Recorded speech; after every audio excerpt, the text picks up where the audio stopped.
Hi, welcome to our channel where we share the most intriguing stories.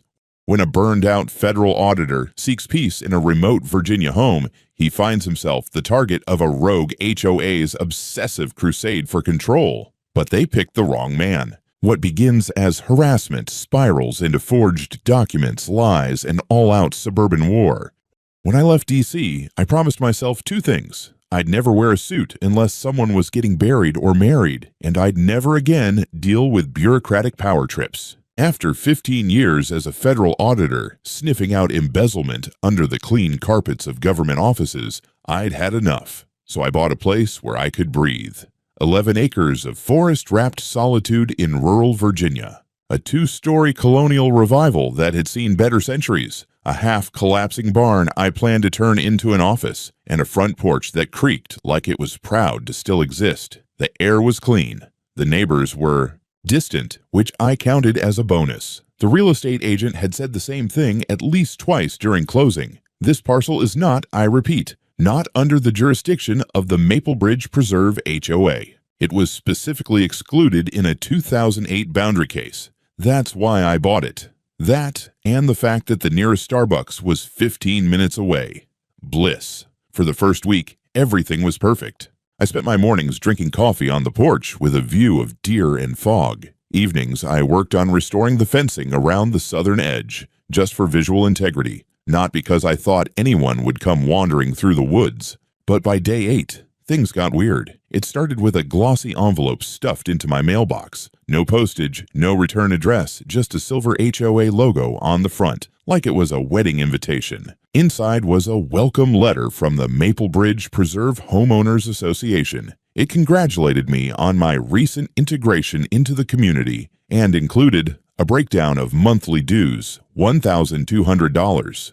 A schedule of fines for violations like non-neutral vehicle color and exterior design non-compliance. A mandatory appearance date for the upcoming civic beautification meeting. I laughed, out loud. It echoed off the pines. I tossed the packet into the burn barrel with some moldy cardboard and figured it was a clerical mistake. Maybe they didn't get the memo that my lot was its own sovereign damnation.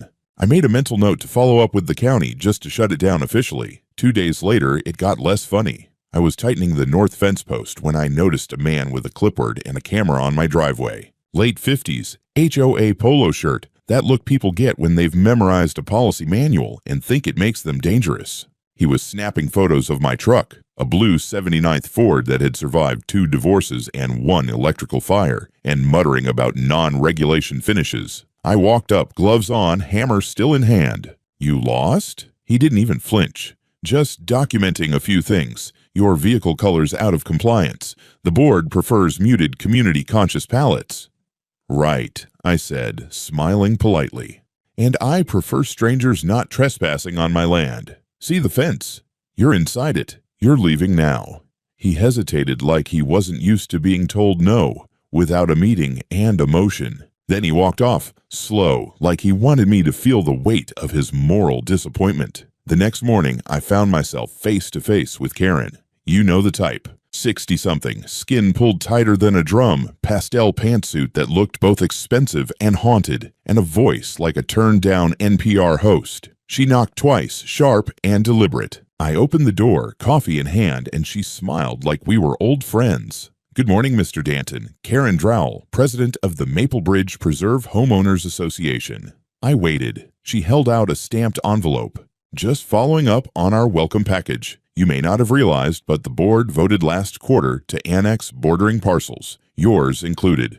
"Annexed," I repeated. She nodded. "Yes. Community coherence, environmental uniformity, and developmental integrity. Very standard. Your home now enjoys the full benefits of our community." I opened the envelope. Inside was a record of inclusion with an embossed seal but no owner signature. Just a blank line that read, "Property owner consent.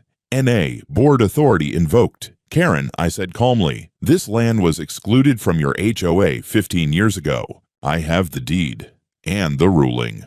Her smile stayed on, but it went dead in the eyes. Sometimes policies evolve faster than paperwork. That's not how real estate law works. "Well," she said, stepping back, "I'm sure we'll clear it up." But in the meantime, I'd encourage you to avoid any non-compliant exterior work. The community notices everything. She left the way she came, like royalty inspecting a rebellious province. I stood there for a long moment, letter in one hand, mug in the other. Then I went inside, pulled the old files from escrow, and called the county records office. 5 hours later, I had confirmation. My property had never been, and legally could not be, absorbed by the HOA. And the best part, the previous owner had sued them for trying this exact stunt 15 years ago. And won.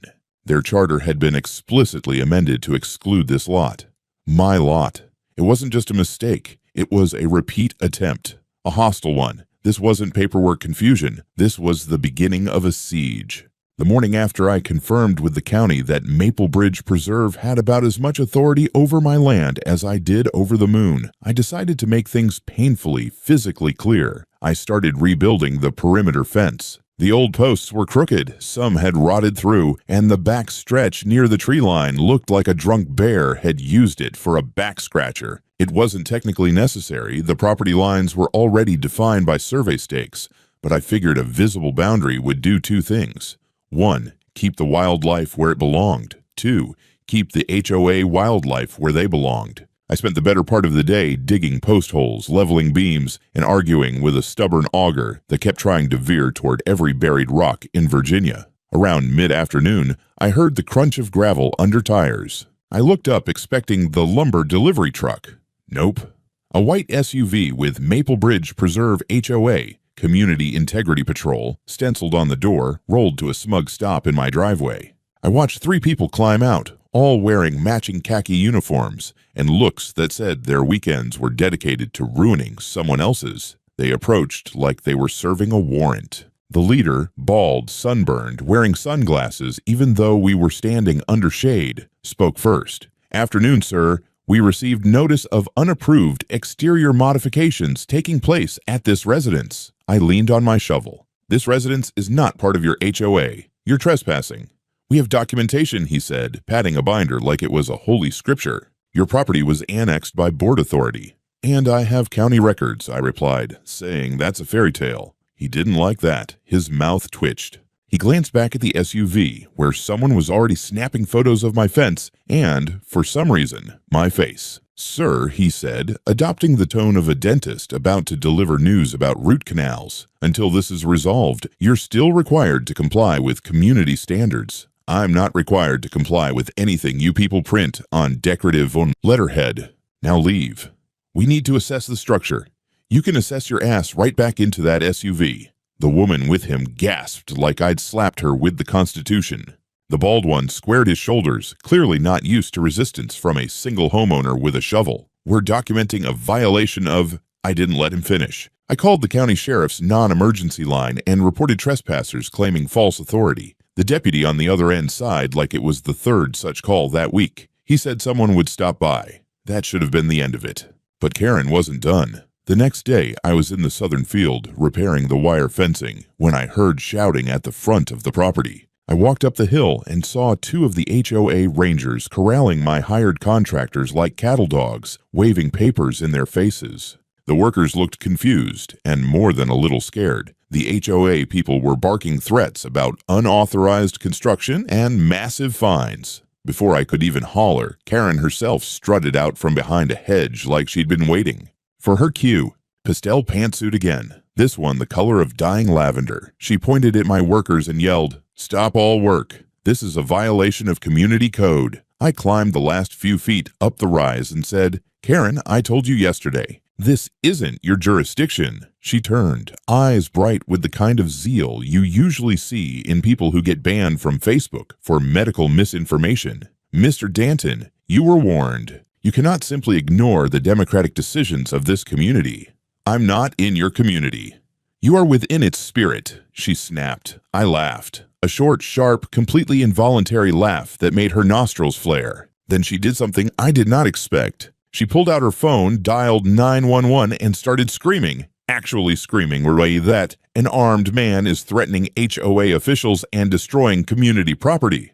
For a few seconds, I just stared at her, stunned, while my contractors froze like deer staring at a fast-approaching lawsuit. Karen kept yelling into the phone, describing me, describing my supposedly brandished firearm, describing the fence posts as community assets under attack. I glanced down at my belt. The only thing hanging from it was a measuring tape.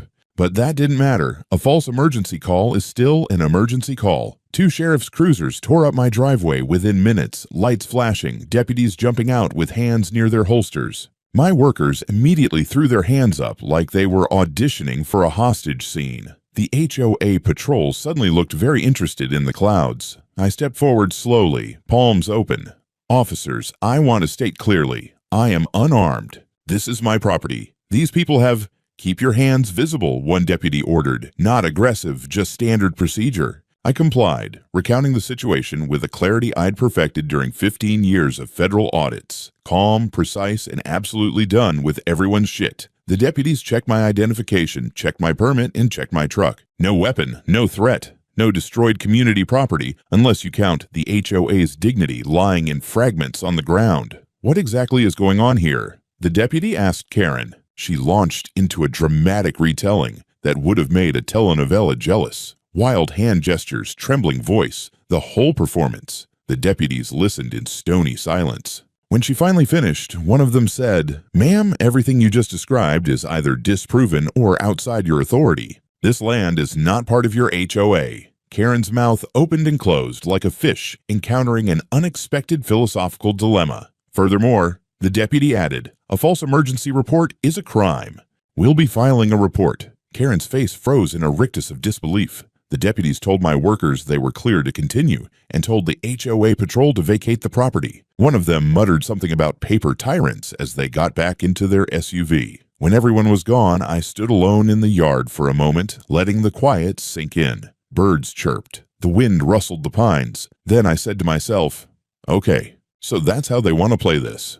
And I went back to work on my fence. I'd barely finished painting the last fence post when the next attack landed. This time, it came with a knock at the door and a dead-eyed manila envelope from a process server who looked like he wanted to be anywhere else. He mumbled something that sounded like an apology and walked off before I could ask which planet he'd just launched this from. Inside was a civil complaint from the Maple Bridge Preserve Homeowners Association. They were suing me for $12,300. The breakdown was as deranged as it was creative. Unpaid HOA dues, retroactive to the 2021 board resolution, fines for vehicular aesthetic violations, penalties for refusal to participate in mandatory civic events, and this one really got me. A breach of community spirit through non-compliance with integration protocols. I don't think I've laughed that hard since a congressman tried to bribe me with Bitcoin. Attached to the complaint was a supplemental exhibit packet.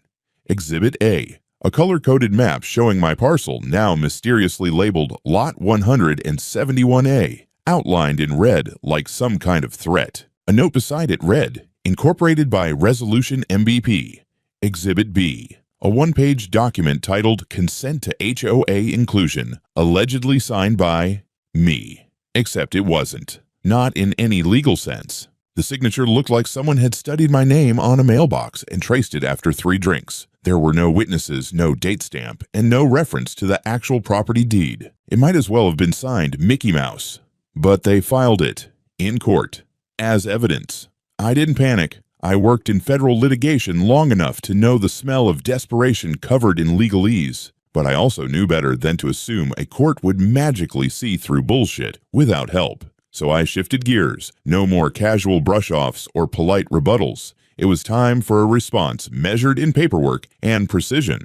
First stop, I called the previous owner of the property, one Walter Gaines. Retired contractor, Vietnam vet, lived down in Roanoke now. Walter didn't just remember the HOA, he hated them.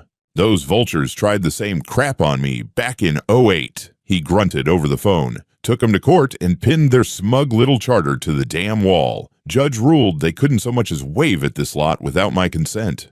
I've still got the paperwork somewhere if you need it."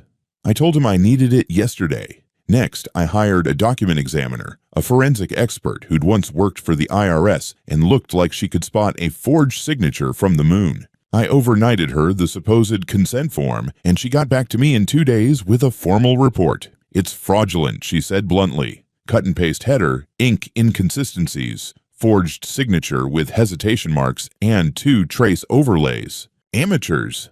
Bad ones. Music to my ears. Third move, I retained an attorney, real estate and civil litigator with a reputation for scalping HOAs. Her name was Vanessa Chung, and her first words to me were, "I love a good HOA takedown. Let's make them regret law school." Together we drafted the response, a countersuit for defamation, document fraud, civil harassment, attempted property theft, and filing a knowingly false emergency report. We didn't just deny their complaint, we nuked it from orbit. Vanessa also filed a motion for expedited discovery. If they wanted to play dirty, we were going to dig through every electronic paper trail, every board meeting email, every memo dripping with HOA venom. It wouldn't be enough to beat them. We were going to expose them. The judge scheduled an initial hearing 2 weeks out. No temporary injunctions granted. The HOA had asked for an emergency order to suspend hostile exterior modifications, meaning, presumably, my fence, but the judge rejected it outright. "This court will not enforce jurisdiction that has not been established," he said, and I could swear Vanessa smirked hard enough to crack enamel. Back home, I opened a bottle of whiskey, sat on my porch, and looked out at my land. My fence stood tall and unapologetic, the grass a little wild, the barn half rotted but proud. I knew this was just the beginning, but now I wasn't just defending property. I was going to make damn sure that every HOA bully who ever abused a resident for a mailbox color thought twice before pulling this stunt again, and I had just started digging. It was just past midnight when I noticed the light. I was in the kitchen halfway through an overcooked grilled cheese and a lukewarm beer when a thin yellow glow flickered against the trees beyond the barn. My property stretched far, and the barn sat tucked behind the tree line where no light should have been, unless something or someone was in there. I set the plate down, grabbed my flashlight, and walked out back. I kept my movements quiet, deliberate. No need to overreact, yet.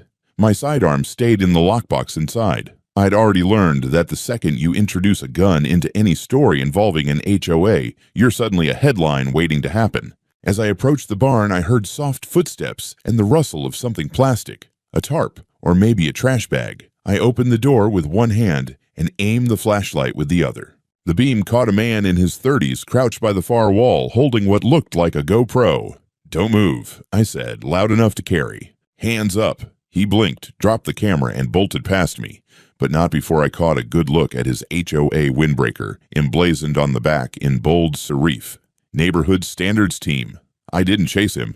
Instead, I called the sheriff. When the deputy arrived 20 minutes later, I showed him the footage from my own cameras, which, unlike the HOA's budget espionage, were positioned legally and actually worked. We had clear visuals of the guy entering the barn from the tree line. No permission, no warrant, no nothing. "He say what he was doing here?" the deputy asked. Didn't stick around long enough to chat. I filed a report for criminal trespass, and the next day, the sheriff's department picked him up. His name was Brian Welch, a Maple Bridge volunteer enforcer, whatever that means. According to the arrest report, he claimed he was inspecting for vermin risk, a duty he described as informal but necessary. The sheriff described it as bullshit with a flashlight, but that was only the beginning.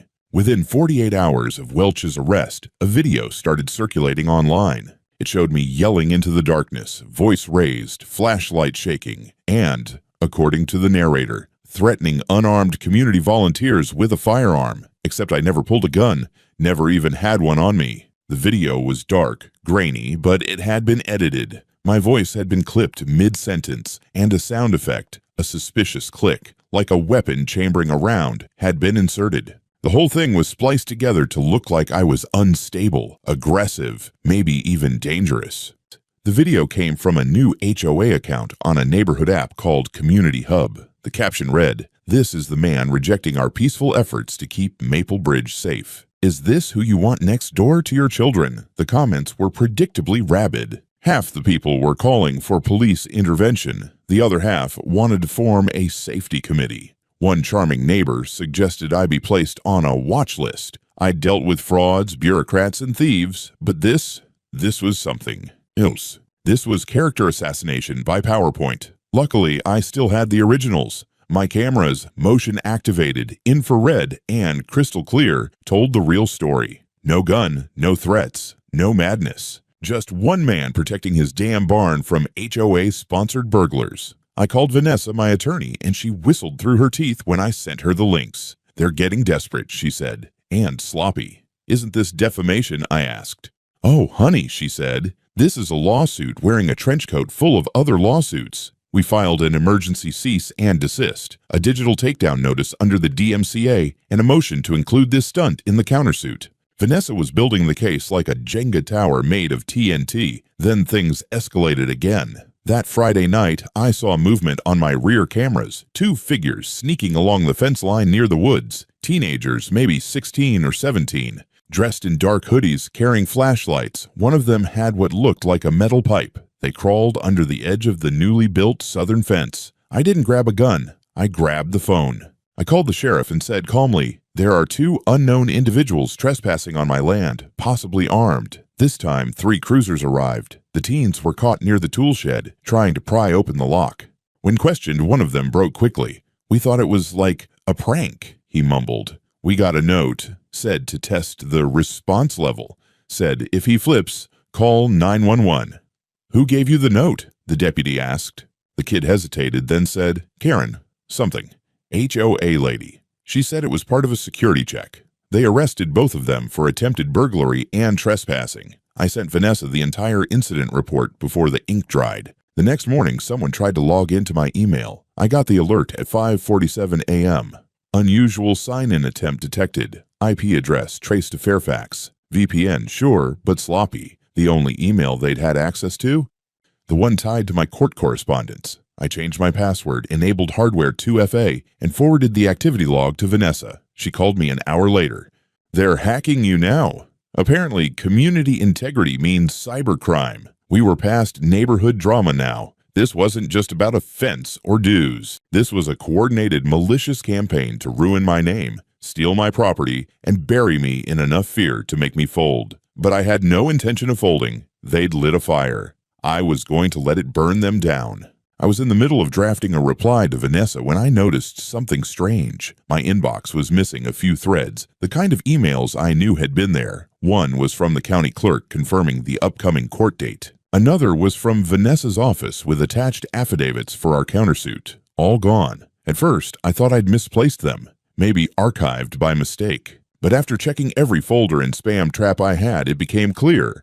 They weren't just missing. They'd been deleted, selectively. That's when I remembered the login alert from 3 nights ago. The one I almost dismissed after enabling 2-factor authentication, an unusual sign-in attempt from somewhere near Fairfax. I had assumed it was just someone trying a weak password combo. But now it felt a hell of a lot more deliberate.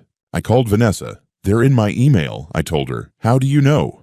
"Missing court notifications, critical files gone, no trace in the trash folder, just vanished." Vanessa didn't hesitate. "Send me everything. Access logs. Device activity. If they're trying to ghost you from your own lawsuit, we escalate. Fast."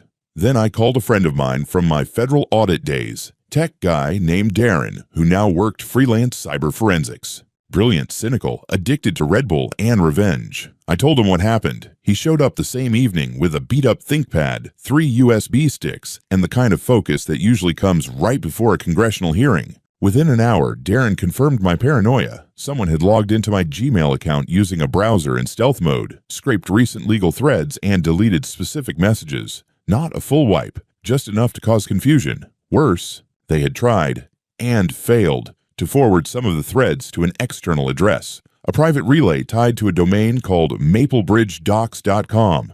"Not even subtle," Darren muttered. "This is rookie-level espionage. HOA's got a nerd on staff who thinks he's Edward Snowden.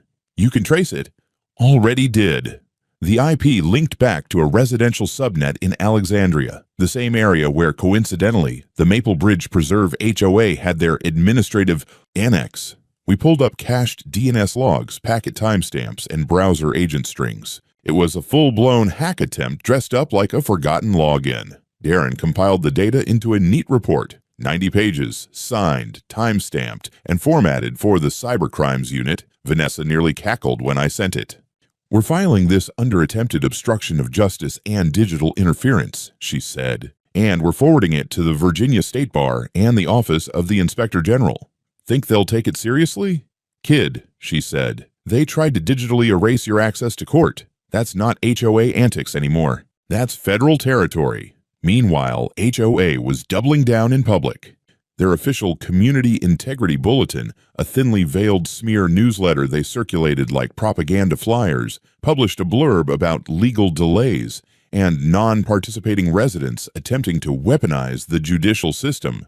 Subtle. They wanted the neighborhood to believe I was avoiding court because I had something to hide, but they were the ones hiding behind fake domains, forged documents, and digital sabotage. Vanessa filed a motion with the court demanding protective orders for all future communications, physical copies only, delivered by certified courier. She also requested a forensic review of the HOA's systems, under suspicion of criminal activity by its officers. The judge granted the motion and added a personal note. The court is concerned by the pattern of misrepresentation and potential tampering involved. This case will be treated with elevated scrutiny. The HOA's attorneys, led by the ever-smirking Meredith Housley, tried to object, of course, but their arguments were made of soup. At this point, the story had started to leak. A legal blog picked it up, then a local journalist, then a national HOA watchdog group published an exposé titled "When Community Associations Go Rogue, the Danton Case." And just like that, it stopped being a private war.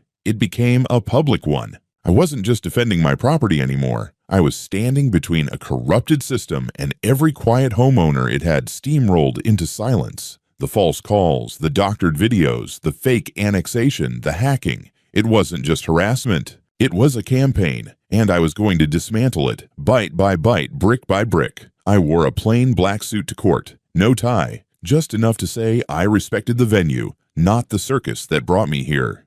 The Maple County Courthouse looked like it hadn't been remodeled since Eisenhower was president. Wood paneling, humming fluorescents, and a faint smell of old coffee and older despair. I sat at the respondent's table next to Vanessa, who looked like she was ready to auction someone's spine. Across from us sat Karen, perched like a vulture in pearls, and her personal mouthpiece, Meredith Housley, a woman whose smile could curdle milk. The room filled up faster than I expected. A few reporters, HOA residents I didn't recognize. One guy in a "HOAs are domestic terrorism" t-shirt, which earned him a warning from the bailiff. Apparently, word had spread. The judge, a no-nonsense middle-aged man with the haircut of someone who hated drama, entered, banged the gavel, and began. HOA was up first. Housley went in swinging. She opened with dramatic language about community cohesion, derelict appearance, and Mr. Danton's refusal to participate in shared obligations vital to neighborhood integrity.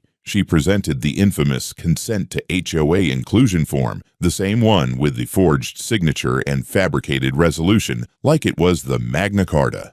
Then came the kicker, Exhibit C, a copy of the video footage that had circulated online. You know the one, dark, shaky, spliced together to make me look like Rambo on a caffeine bender. They claimed it showed a pattern of dangerous antisocial behavior, including the threatening of a teenage neighborhood volunteer with a weapon. The judge paused. "Is the alleged weapon visible in this footage?" Meredith hesitated. "The threat is implied." "That's not how evidence works," the judge said flatly. Vanessa rose like a storm front. "If it pleases the court," she said, "we'll be challenging both the legitimacy and admissibility of the plaintiff's materials on the grounds of forgery, defamation, and digital manipulation." She clicked her laptop. The screen behind her came alive with a split-screen video. HOA's doctored version on one side and my original footage, high-res, uncut, time-stamped, and damning, on the other. The differences were glaring. In my footage, I was calm. No weapon. No yelling, just a man asking why someone was in his barn at midnight with a GoPro. The audio in the HOA's version had been doctored. We even played a spectral analysis clip showing the exact points where audio had been spliced. Furthermore, Vanessa added, clicking again, "We have forensic evidence proving that the consent to inclusion form is a forgery. Expert analysis indicates the signature was traced, the ink mismatched, and the document header copied from a 2019 template not in use at the time of its alleged creation." She passed the judge a folder. "And lastly," she said, cool as ice, we present evidence of unauthorized access to Mr. Danton's private email accounts by an IP address linked to Maple Bridge Preserve HOA systems with the apparent intent of deleting legal communications related to this case. The judge blinked. You're alleging the plaintiff tampered with the defendant's court participation. We are proving it, Your Honor. We dropped the full cyber forensics report on the table like a dead body. Darren had formatted it perfectly. Time logs, screenshots, DNS traces, even the MAC address of the device used in the login. The judge flipped through it, slowly, grimly. Then he looked up at Karen. Mrs. Drowell, are you aware of any unauthorized access to Mr. Danton's personal accounts? Karen smiled. This all feels very theatrical. I can't possibly speak to what technically inclined volunteers may or may not have done in the interest of communal safety. That was a mistake. Your Honor, Vanessa said, we'd like to request a court order to seize digital records from the HOA's administrative systems, including internal communications between board members. The judge didn't even flinch. Granted. Karen's face cracked. Meredith objected, something about privacy and overreach, but the judge silenced her with one sentence. You opened this door by bringing in falsified materials. Now we're walking through it. Court recessed for the day, but not before the judge made it clear the entire HOA would be under scrutiny. All documentation, all emails, all security logs. Outside the courthouse, reporters swarmed. I kept it brief. I bought land to live in peace. They decided to wage war. Now the truth is doing what fences couldn't, keeping the wrong people out. Karen, cornered by a local news crew, hissed that this was a smear campaign by anti-community extremists. Her voice cracked when someone asked if she'd forged legal documents. She didn't answer. She got in her Lexus and peeled out like a teenager skipping detention. That night, Vanessa called me. Guess what they found already? What? A folder on their internal drive labeled Priority Acquisitions. Your name's in there, along with maps, photos of your house, and a list of targeted compliance violations. They had a file on me? Oh, honey, she said. They had a blueprint. The storm broke 2 mornings later. I was halfway through stacking lumber near the barn when I got the call from Vanessa. Her voice had that electric edge, the tone lawyers get when the other side just lit themselves on fire. They raided the HOA office. I nearly dropped a board on my foot. You're serious? Court-ordered seizure of records. County sheriff, 2 tech forensic analysts, and a clerk with a very large evidence box. You won't believe what they found. I want to believe, I said, walking toward the porch. You will. Turns out the HOA's administrative annex, a glorified double-wide tucked behind the community center, was less office, more crime scene.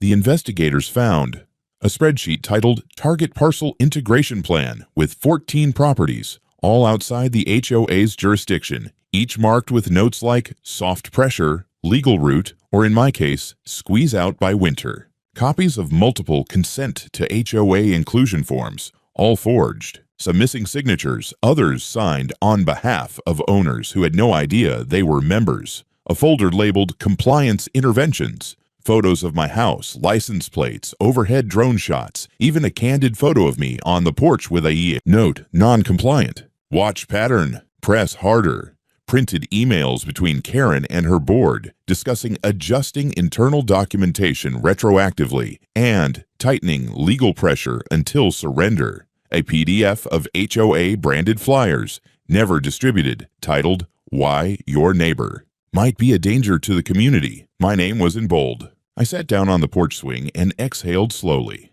They had a full campaign planned, Vanessa said, and not just for you. They were trying to expand the HOA through sheer fraud. Realtors know.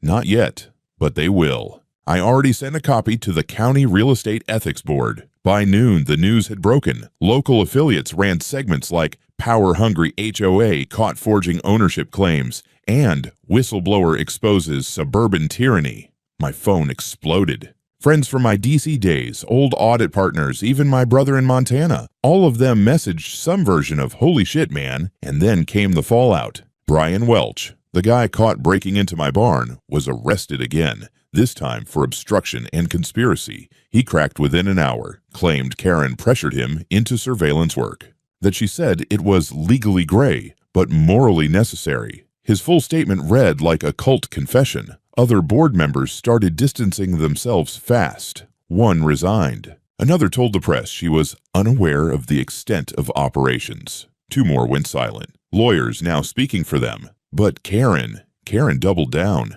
She held a press conference from the front steps of her white brick house, standing behind a folding table with a microphone and a desperate smile. Behind her were 2 miserable-looking junior board members and a poorly spelled banner reading "Protect Community Sovereignty." Her statement was a paranoid masterpiece. She called me a corporate plant sent to dismantle democratic neighborhoods, claimed I was working with deep state regulators to weaken local autonomy. At one point, she said I was weaponizing bureaucracy, which, honestly, was the nicest thing anyone had ever accused me of. I didn't respond publicly. I didn't need to, because 24 hours later, the sheriff's office issued a warrant for Karen Drowell's arrest. Charges included forgery of legal documents, conspiracy to defraud property owners, obstruction of justice, false emergency reporting, stalking, and criminal harassment. They arrested her at dawn. Footage hit the evening news. Karen in a robe and pearls, hands cuffed behind her back, trying to yell about sovereignty while being loaded into a squad car. I watched the segment twice. Then I poured myself a bourbon and looked out across my land.